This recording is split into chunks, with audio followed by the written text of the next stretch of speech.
Hello and welcome to the next episode of History of Croatia. Today we will discuss Borna's rule. Have a nice viewing.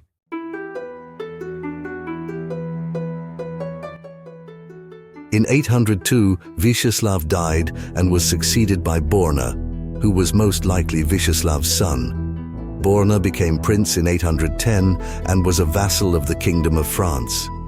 In 812, the Peace of Aachen confirmed Dalmatian Croatia, with the exception of the cities and islands of the Byzantine Empire which were under Frankish rule. Returning to Borna itself, the first mention of it concerns the meeting of his envoys in Herstal in 818 with Louis the Pious, who was the son of Charlemagne, who died at the beginning of 814. Ludovit envoys of the Principality of Lower Pannonia were also present at this meeting.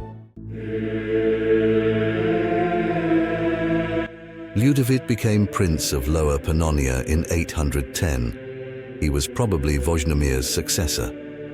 In 817, Kadola became Prince of Friuli and committed many terrible deeds in Pannonia. Therefore, in 818, Ludovit sent his envoys to Emperor Louis, who described to him what Kadola was doing, but the emperor ignored the request for help. Shortly thereafter, Ludovit rebelled against his Frankish overlords in 819, but because he was seriously accused by the Frankish court. Louis the Pious sent Kadola to suppress Ludovit's rebellion. Frankish forces led by Kadola entered Ludovit's territory and began torturing the population, especially children. The Pannonian Slavs gathered forces to face the Franks, and in 819 the Frankish forces led by Kadola returned to Ludovit's lands. However, this time the Franks were defeated by the Slavs. After this defeat, Kadola had to retreat to Friuli, where he died of illness shortly after his return. In July 819, Ludovit's envoys proposed terms of truce at the Council of Ingelheim. Unfortunately for them, Emperor Louis the Pious demanded further concessions from Ludovit. Ludovit started looking for allies because he was in a very difficult situation. His original ally was Prince Borna, but when Louis the Pious promised to make him Prince of Pannonia if he helped him suppress the rebellion, Borna changed sides. Ludovit found help among the Slavs of Caranta and Carniola, because they were threatened just like the Pannonians, and he was also joined by the Timochani, who were threatened by the neighboring Bulgarians. The Franks sent a large army led by the new Margrave of Friuli Balderic, who went to meet Ludovit in the fall of the same year. Meanwhile, Ludovit was gathering more Carantan soldiers. The Frankish forces were outnumbered, so they pushed Ludovit and his men out of Carniola across the Drava.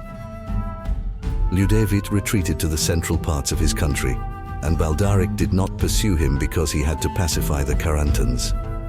Borna set off with Ludovit father-in-law Dragomuž. His and his forces fought the Battle of Kupa. During the battle, Borna's people betrayed him and joined Ludovit's side, and Ludovit's father-in-law Dragomuž was killed. Borna managed to escape from the battlefield thanks to the help of his bodyguards.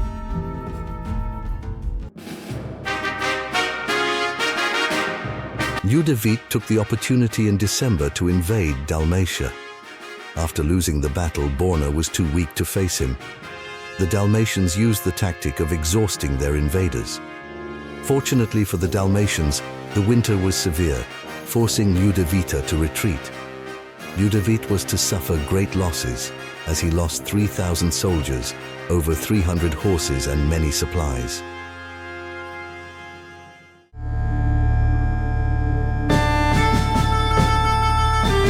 In January 8020, Borna concluded an alliance with Emperor Louis the Pious. The plan to destroy the Ludovit state was to be a joint attack from three sides. As soon as the winter subsided, huge Frankish forces began to gather and were to invade Ludovit's lands in the spring. The first invasion was to be across the Drava River, but Ludovit's forces successfully stopped this army at the river. Another group passed through the Noric Alps, but Ludovit stopped them there too. The next group moved from Tyrol to Carniola, and there Ludovic tried to stop them 3 times, but without success. When this group reached Drava, Ludovic withdrew to the heart of his state. The Franks opened the way for the remaining armies and the total invasion began. Ludovic knew that resistance would be futile, so he retreated to a fortress built on top of a heavily fortified hill, and his men took refuge in local forests and swamps. Ludovic did not negotiate with the Franks, and the Franks themselves withdrew from his lands because the army caught various diseases that they caught in the Drava swamps. However, the Slavs of Carantania lost their internal independence and were forced to recognize Margrave of Friuli-Balderic as their ruler. But some of them still remained loyal to Ludovic.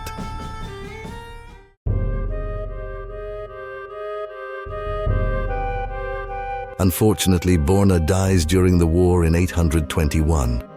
He failed to see the end of Ludovic's rebellion, and he was succeeded by his nephew Vladislav. That's all for today, and in the next episode we will discuss Vladislav's reign. See you soon.